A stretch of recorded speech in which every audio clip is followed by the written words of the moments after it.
सहाफ़त एक अजीम और मुक़द्दस पेशा है और इस अजीम और मुक़द्दस पेशे में बददियानती करने वाले जो एलिमेंट्स है, जो अनासिर है, जो माफिया है, वो किस तरह से बड़े बड़े इदारों, बड़ी बड़ी ऑर्गेनाइजेशंस का, चैनल्स का, न्यूज़पेपर्स का नाम जो है उसको मिसयूज़ करते हैं और जाली सहाफ़ी माफिया जो है वो किस तरह से ना सिर्फ सरकारी अफसरान को लूटते हैं बल्कि प्राइवेट लोगों को भी लूटा जाता है, उनको ब्लैकमेल किया जाता है। कोई छोटी सी भी बात होती है, कोई छोटी सी भी खबर उनके हत्थे आ जाती है या फिर अपने उनके जहाँ पर मुफाद होते हैं, अपने बड़े बड़े काम जो होते हैं वो किस तरह से निकलवाते हैं।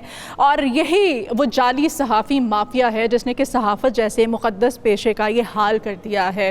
वरना आप जानते हैं कि मुक़द्दस पेशा और इसमें काम करने वाले हम जैसे जो लोग हैं जो कि अपनी खदमात सर अंजाम दे रहे हैं और वो बड़े इदारे जिनकी साख को डैमेज किया जाता है, इसी जाली सहाफ़ी माफिया के बारे में हम जानेंगे कि किस तरह से ये एक्टिव है और इनके पीछे कौन से अनासर हैं जो कि इनकी पुष्टपनाही करते हैं। राना साहब से जानते हैं। राना साहब बताइएगा, मिसयूज़ किया जाता है, किसी भी ऑर्गेनाइजेशन का नाम ले लिया जाता है, उसका ऑफिस कार्ड भी बनवा लिया जाता है, फिर बाहर अब ऑर्गेनाइजेशन को नहीं पता होता है कि उसको किस तरह से मिसयूज़ किया जा रहा है, फिर बड़े बड़े काम निकलवाए जाते हैं अपने आप को सहाफ़ी शो करके। क्या कहेंगे ऐसे जो जाली सहाफ़ी हैं उनके बारे में एक्शन होना चाहिए? नहीं, एक्शन शुरू हो गया है। आज की हमारी स्टोरी यही है कि एक्शन शुरू हो गया है। ठीक है। माजी में होता यह था कि डमी अखबारात थे, बहुत से लोगों ने डमी अखबारात के लिए हुए थे, डमी अखबारात लेकर अखबारात चंद छपते थे, उस पर इश्तिहारात भी लेते थे, सारा कुछ करते थे, फिर उनके ज़रिए पैसा कमाया जाता था।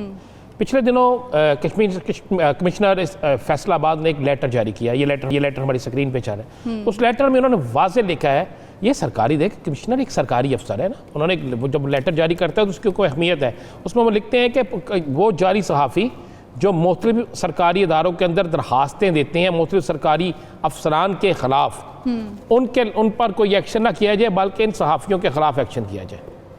अब हो क्या रहा था, जब इसकी स्टोरी के हम बैकग्राउंड पे गए, हमने चेक किया और कुछ एक आर्डर नए निकले तो उसमें पता चला कि बहुत से डमी अखबारात हैं, उनके सहाफ़ियों ने ऐसे अखबारात जो ABC भी नहीं है, अच्छा वो ऐसे अखबारात जिनके डिक्लेरेशन भी नहीं है लेकिन ख़ुद ही छप रहे हैं और उसको पूछने वाला कोई नहीं, उन अखबारात के सहाफ़ियों ने क्या किया कि एक माफिया को अपने साथ मिलाया, वो था ठेकेदार माफिया।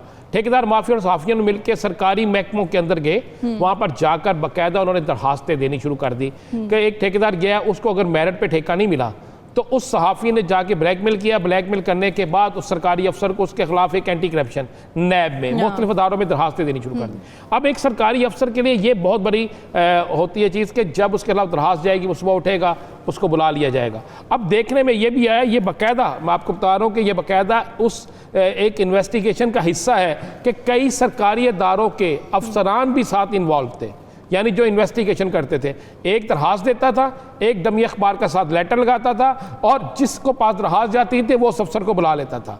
यानी काफ़ी लोग आपस में मिलकर ये सब कुछ कर रहे थे, जिसके बाद ये नज़र आया कि बहुत सी दरखास्तें ऐसी हैं जिसकी वजह से सरकारी अफसरान का वक्त ज़ाया होता है। बहुत सी तफ्तीशें ऐसी हैं जो तफ्तीश होती ही नहीं लेकिन उसमें लोगों को ब्लैकमेल किया जाता है, अदारों का नाम इस्तेमाल होता है, पैसे कोई और ले जाता है, अदारे बदनामी में आते हैं। ये ब्लैकमेलिंग आती थी। इसके बाद हुआ ये कि अब बाकायदा एक सर्कुलर जारी किया जा रहा है और इस पर बाकायदा काम हो चुका है।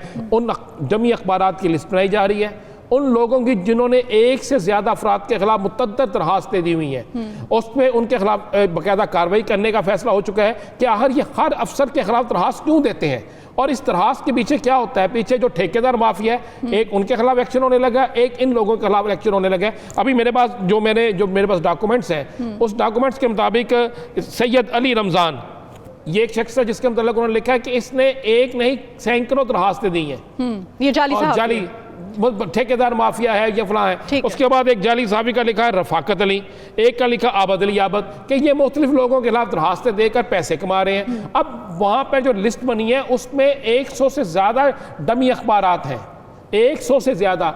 फिर YouTube चैनल हैं, एक अच्छे चैनल्स के नाम पे YouTube दो मतलब इस काम को और आसान बना दिया वेब चैनल्स ने। अब ये जो सोशल मीडिया का ज़माना आ गया, इसने वो ब्लैकमेलिंग, वो जो माफिया है, वो जो ठेकेदार माफिया आप कह रहे हैं, इनका काम और आसान कर दिया। और इसमें उन्होंने कहा आप स्लोगन बनाए, लोगो बनाए, आप एक माइक पकड़े, किसी को भी ब्लैकमेल कर लें। और उसके बाद जो सरकारी इदारों के अंदर इन्वेस्टिगेशन करने वाले अफसर बैठे हैं उनको जाके आप उनमें से किसी एक को साथ मिला लेते हैं। असूल आप उन्होंने ये भी एक रूल बना दिया है और इसका आइंदा आने वाले 36 घंटों में ये बाकायदा नोटिफिकेशन हो जाएगा, ये जारी हो जाएगा जल्द अज जल्द। उसमें यह कहा जाएगा कि जब तक आप अपनी इन्वेस्टिगेशन मुकम्मल नहीं दरखास्त पे कर लेते उस वक्त तक हम मुतल्लिका सरकारी अफसर को नहीं बुलाएंगे। ये कानून भी है लेकिन इस पर अमल नहीं होता था। चोर और चौकीदार मिले होते थे, अफसर को बुला लिया जाता था, उससे क्या होता था, सरकारी काम में भी हर्ज होता था, वो भी सुबह से लेकर शाम तक भुगतता था और एक ब्लैकमेलर गया तो ब्लैकमेल होता था। अब पाकिस्तान के अंदर ये बाकायदा इसको कानून बनाया जा रहा है। एक तो वो 2 नंबर सहाफ़ी, 2 नंबर ठेकेदार और ऐसे सरकारी अफसरान जिनके गठजोड़ से ये सारा कुछ हो रहा था, उनके खिलाफ एक्शन होने जा रहा है और आइंदा चंद दिनों में हम ये भी ब्रेक कर दें कि ये बाकायदा कानून बन रहा है। आप नहीं समझते राना साहब, अब चूंकि सोशल मीडिया का ज़माना है, अब इतनी जदीद टेक्नोलॉजीज़ आ गई हैं, वेब चैनल जो है हर किसी ने बना ली और बड़ी अच्छी बात है, बनाने भी चाहिए, लेकिन कोई SOPs होने चाहिए, कोई कवायद व ज़वाबित होने चाहिए, वजारत इत्तलात व नशरियात की जानिब से हुकूमती सतह पर कुछ ऐसे इक़दाम उठाए जाने चाहिए। शदीद ज़रूरत है कि हर कोई ऐसे ही उठ के अपना चैनल ना बना ले, मेरा ख्याल होगा चूंकि ये कोरोना से निकल लें, ये कोरोना की वबा से हम निकल लें तो उसके बाद ये सारा कुछ होने जा रहा है। लेकिन चूंकि आज हमारी तो खबर यही थी कि किस तरह ये लूटा जा रहा है और अब इस पर पहली दफ़ा एक्शन होने जा रहा है और इस एक्शन में बहुत से डॉक्यूमेंट्स, सबूत जो हैं हमारे पास भी आ गए हैं, स्क्रीन पे हम दिखा रहे हैं और बहुत सी चीज़ें ऐसी हैं जो हुकूमत के पास भी आ गई हैं। जब एक सरकारी सतह पर जब लेटर निकलना शुरू हो गए हैं और उसके बाद उन लोगों के पीछे जो लोग खड़े थे, जो उनके ज़रिए ठेके ले रहे थे, जो उनके ज़रिए ब्लैकमेल कर रहे थे और ब्लैकमेल होने वाले अफसरान इसलिए ब्लैकमेल हो जाते थे ज़्यादातर क्योंकि कभी कोई ना कोई उनको सरकारी इदारा बुला लेता था, तो इस खौफ से कि ये शायद बड़े बाअसर है और इनके कहने पे, इनके एप्लीकेशन पे बुला लिया जाता है, तो वो बेचारे उनको कोई ना कोई काम कर देते थे। ठीक है, 2 नंबरी होती है, जहाँ पे सरकारी अफसर 2 नंबर होता है उसके खिलाफ कार्रवाई होनी चाहिए, लेकिन सहाफ़त का नाम और उसके साथ ठेकेदार माफिया का नाम इस्तेमाल करके ऐसा नहीं होना चाहिए। इसके अलावा बाकायदा कानून तो बन चुका है।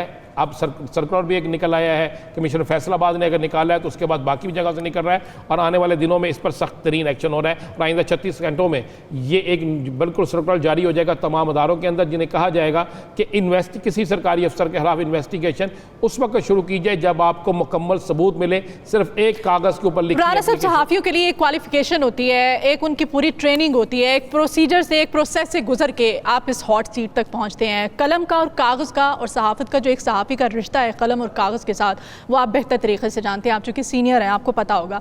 लेकिन ये जो साख डैमेज की है, ये जो माफिया है, ठेकेदार माफिया, जाली सहाफ़ी जो कि ऑफिस कार्ड्स को मिसयूज़ करते हैं, नाम को, लोगों को, स्लोगन को मिसयूज़ करते हैं, आप नहीं समझते कि इसी ने आज, इसकी वजह से आज इस नहज पे पहुँचा है? बिल्कुल इसी तरह इसकी वजह से हमें बड़ा नुकसान हुआ। एक खबर, सिंगल कॉलम खबर पे एक्शन होता था, सिंगल कॉलम खबर पे, टीवी पर चलने वाले एक टिकर पे फौरी तौर पर सारा कुछ हिल जाता था। आज ऐसा क्यों नहीं है? इसलिए नहीं है कि हमारे अंदर जब कुछ ऐसे लोग आ गए जिनका झूठ, जिनके ज़ाती मकासद थे, जिन्होंने सहाफ़त को सहाफ़त की बजाय ज़ातियात के लिए इस्तेमाल किया, जिन्होंने सहाफ़त पे लूट मार का बाजार गर्म किया, तो उसकी वजह से आपकी ख़बर की वैल्यू, झूठी खबर झूठी होती है, उसकी वैल्यू कम होना शुरू हो गई। तो जिसकी बना पर एक का नुकसान नहीं हुआ, पूरी सहाफ़ती बरादरी का नुकसान हुआ और हम समझते हैं कि आने वाले वक्तों में ये मामला दुरुस्त हो जाएंगे क्योंकि अब आवाम में भी शऊर है और ख़ुद सहाफ़ी जो हैं बड़े चैनल, देखिए हम जिस चैनल पे बैठे हैं 92 में एक बड़ी रवायत है कि हमारी ख़बर मुसद्दक़ा होती है, हमारी सच होती है, हम ख़बर को छुपाते नहीं छापते हैं और खबर को सामने लेकर आते हैं जो सच होता है और इसमें कोई मुफाद नहीं होता। इसमें पहला हमारा होता है कि पाकिस्तान के लिए बेहतर हो, उसके बाद अदारों के लिए बेहतर हो, जमहूरियत के लिए बेहतर हो और करप्शन के ख़िलाफ़ हो, पाकिस्तान की सालमियत के लिए बेहतर हो। ये एक चीज़ है। बिल्कुल सच, और हक़ाइक़ को छुपाते नहीं बल्कि हक़ाइक़ को बताते